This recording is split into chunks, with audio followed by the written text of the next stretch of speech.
जय गिरनारी.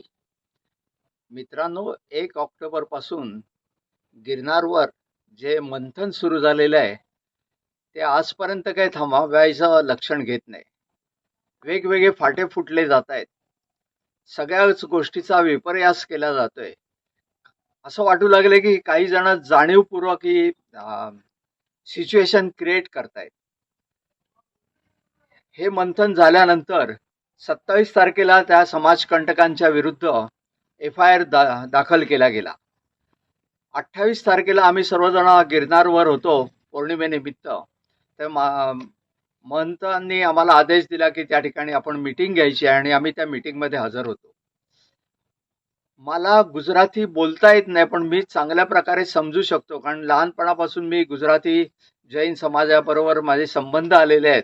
त्यामुळे मी चांगल्या रीतीने गुजराती भाषा समजू शकतो. त्याचा मथितार्थ मला समजू शकतो. त्यांनी ज्या रीतीने भाषण केलं ते ऐकल्यानंतर आमचंही मन सद्गदित झालं. त्यांनी किती दूरदृष्टीचा विचार केला होता की या ठिकाणी जे विपरीत घडलेलं आहे तरी सुद्धा विवेकबुद्धी शाबूत ठेवली होती.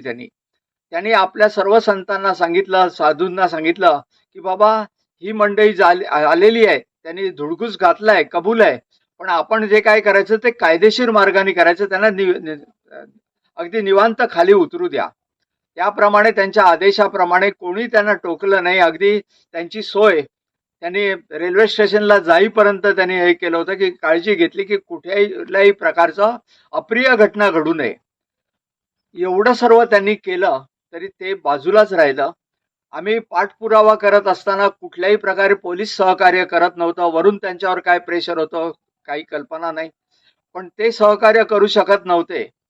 पण जेव्हा वरून काहीतरी हालचाली झाल्या आणि मग ज्या वेळेला त्यांनी त्यांच्यावर FIR दाखल केला त्यानंतर ही माणसं एकदम उसळल्यासारखी झाली. महेशगिरी बापूंनी स्पष्ट शब्दात सांगितलं होतं की नागा साधू.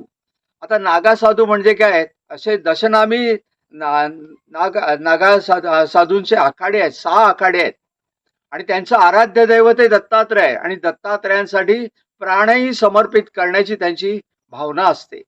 देशाच्या ह्याच्यामध्ये सुद्धा महेश बिगेरी बापूने आजच एक व्हिडिओ टाकलेला आहे. त्यांनी खूप चांगल्या रीतीने सांगितलं देशासाठी सुद्धा ते प्राणार्पण करतात.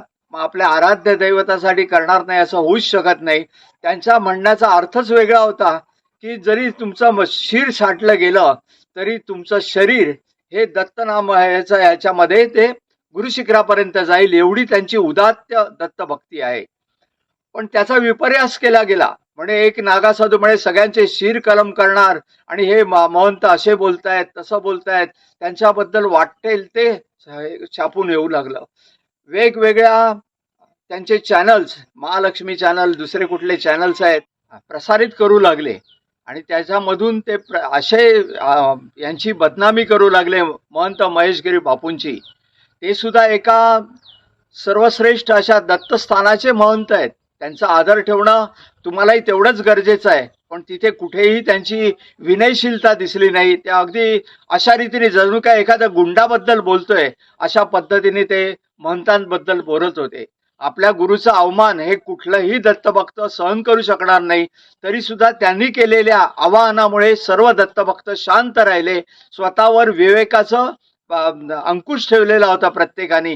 कुठेही त्याची गडबड होऊ नये आणि त्याचा विपरीत परिणाम सर्व ठिकाणी उमटू नयेत याची काळजी मात्र प्रत्येक जण घेत होती. पण त्यांनी त्याची परिसीमा गाठली. कोण उठतंय आणि काहीही बोलतंय. कुठला एक कवी होता, त्यांनी वेगळ्या प्रकारच्या कविता काय केल्या आणि काय, आणि हे सर्व करत असताना सत्याचा मागमूसही तिकडे नव्हता.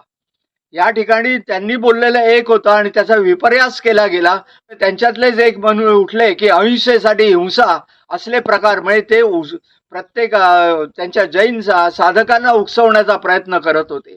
सत्य तुम्ही समजून घेत नाही, असत्याचा मागोवा घेता आणि किंबहुना असत्याचा पाठपुरावा करून असत्य हेच सत्य आहे हे ठासून सांगण्याचा तिकडे प्रयत्न चाललेला दिसला. आज जर यांनी विवेक ठेवला नसता तर काय झाली असती परिस्थिती याचा तुम्ही विचारच करणं फार कठीण आहे ते. पण या सगळ्या ह्याच्यातून त्यांनी कशी बदनामी सहन केली असेल हे केवळ परमात्मा जाणो.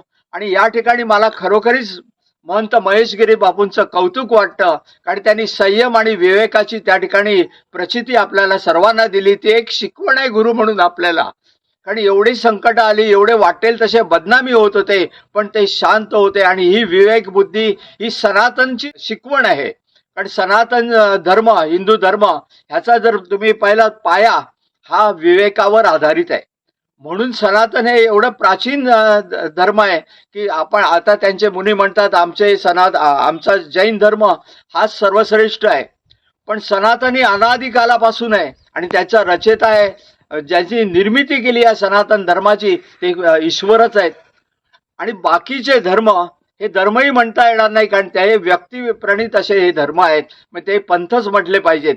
पण तेही सुद्धा हिंदू धर्म जो एवढा विशाल सनातन हिंदू धर्म, त्याच्यापासून काही पाळंमुळं बाजूला झाली आणि तेच जैन धर्म, बुद्ध धर्म, शीख धर्म अशा प्रमाणे त्याप्रमाणे त्यांची उत्पत्ती झाली. हे व्यक्तिप्रणीत आहे. आणि सनातन हिंदू धर्म हा ज्ञानावर आधारित आहे. याचा पाया हा ज्ञानाचा आहे आणि हे ज्ञानावर आधारित आहे. ईश्वराने निर्मिती केलेली आहे. ज्या ईश्वराने ही सृष्टी रचलेली आहे, मनुष्य प्राण्याला त्या ठिकाणी त्याने उत्पन्न केलेलं आहे आणि त्यांना ज्ञान व्हावं म्हणून वेदांची उत्पत्ती केली आहे. आणि वेदांपासून आपल्याला ज्ञान दिले गेले की बाबा तुम्ही जीवनामध्ये कसं वागावं, काय करावं, कशा रीतीने राहावं, एवढं प्रगल्भ ज्ञान या हिंदू सनातन संस्कृतीमध्ये आहे, या वेदांमध्ये आहे. असं असताना सुद्धा त्याचा तुम्ही खोडसाळ प्रचार करता. व्यक्तिप्रणीत जेव्हा हे असतात धर्म असतात, त्या व्यक्तीच्या वैचारिक दृष्टिकोनातून त्यांनी ते मांडलेलं असतं आणि त्यामुळे त्याच्यामध्ये विचारांची प्रगल्भता नसते, परिपक्वता नसते आणि त्यामुळे ते कट्टर धर्मीय असे त्या ठिकाणी बनले जातात.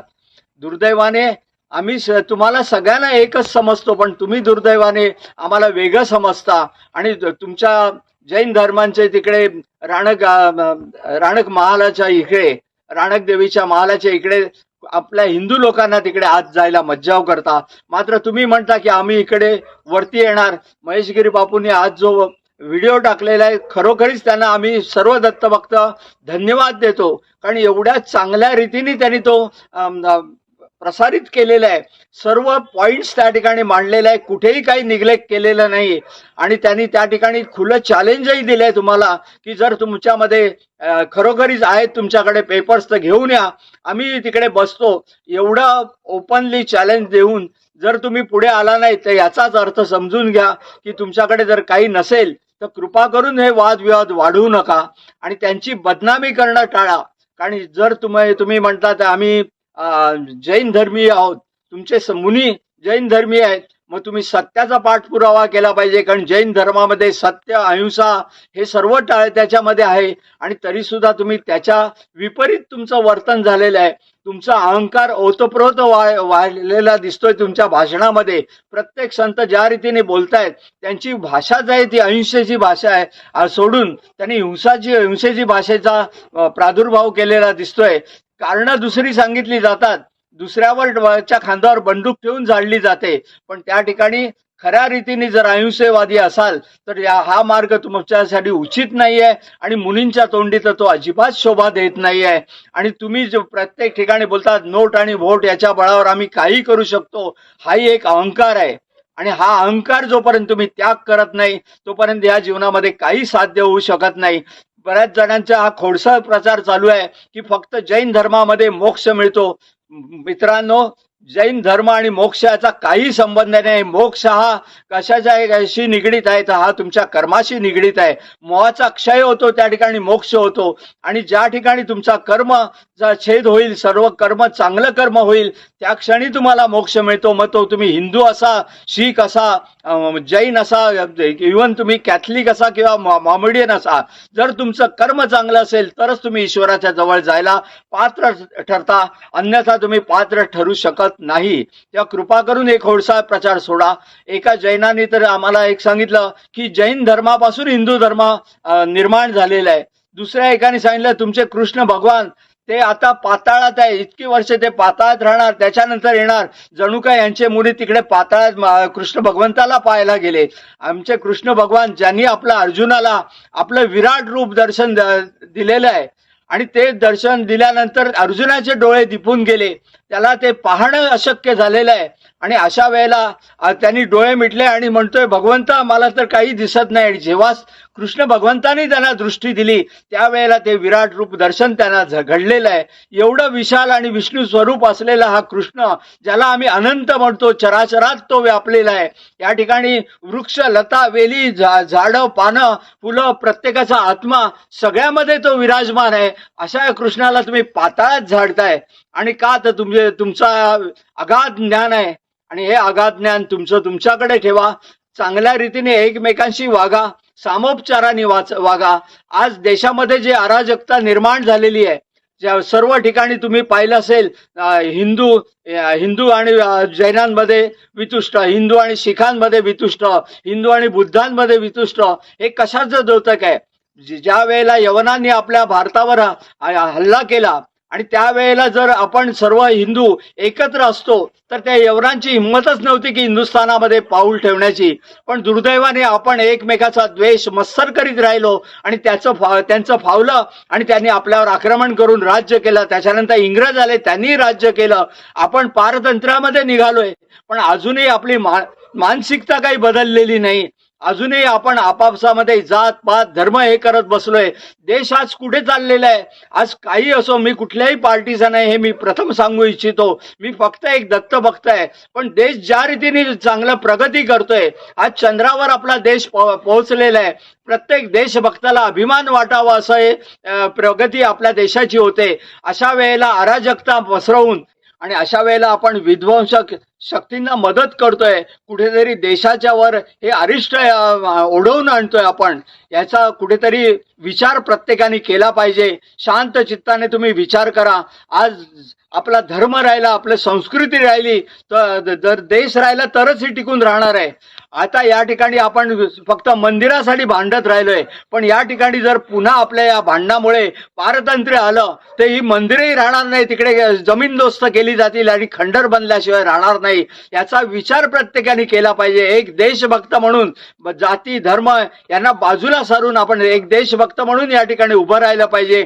देशाचा विकास झाला तरच आपला विकास होईल, आपल्या मुलाबाळांचा विकास होईल. याचा विचार करा. दत्त महाराज हे चराचरात व्यापलेले आहेत. नेमिनाथ भगवंतांनी काय कोणाची हे केलेली आहे?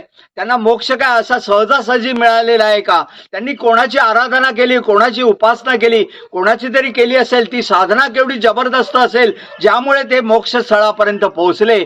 पण ते मोक्ष स्थळापर्यंत पोहोचण्यासाठी त्यांनी अविरत कष्ट घेतलेले आहेत. काही न करता त्यांना मोक्ष मिळालेला नाही, कारण ते सुद्धा मनुष्य जन्मात होते.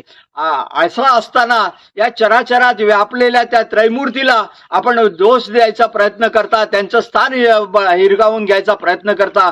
ते तर संपूर्ण गिरनार काय संपूर्ण विश्वभर त्यांचा संचार आहे, कारण तो एक चिरंजीवी अवतार आहे. तुम्ही लक्षात घ्या, या हिंदू धर्मामध्येच हे चिरंजीवी अवतार आहे. दत्तात्रय भगवान काय, परशुराम काय, त्या ठिकाणी हनुमंत काय, त्या ठिकाणी असलेल्या राजा भर्तृहरी, राजा गोपीचंद यांच्या तपस्या स्थळी जाऊन बघा.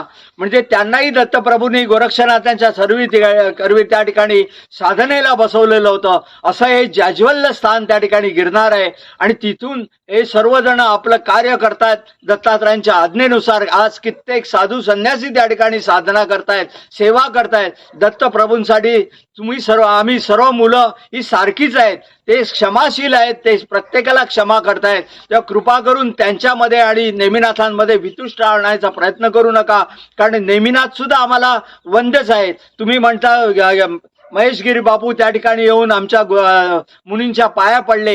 हे आमच्या हिंदू संस्कृतीचे द्योतक आहे की आम्ही जे आदरणीय आहेत, त्यांना वंदनीय आहेत, त्या ठिकाणी जाऊन आम्ही नतमस्तक होतो. तुमचे सुद्धा जे जैन साधू किंवा जे साधक असतात ते सुद्धा जेव्हा अनवाडीवर जातात तेव्हा आम्ही कळत नकळत आमचे हात जोडतो आणि त्यांना प्रणाम करतो, कारण ही आमची हिंदू संस्कृती आहे. तर त्याचं जतन व्हायला पाहिजे. चांगला आत्मपरीक्षण करा. आणि चांगले विचार मनामध्ये बाळगा आणि या ठिकाणी आपापसातलं विदुष्ट बाजूला करून देश कसा समृद्ध होईल, आपला सर्वांचा विकास कसा होईल याचा विचार करा. नुसती मूर्ती घडवून किंवा एखादं मंदिर बांधून काही साध्य होणार नाही.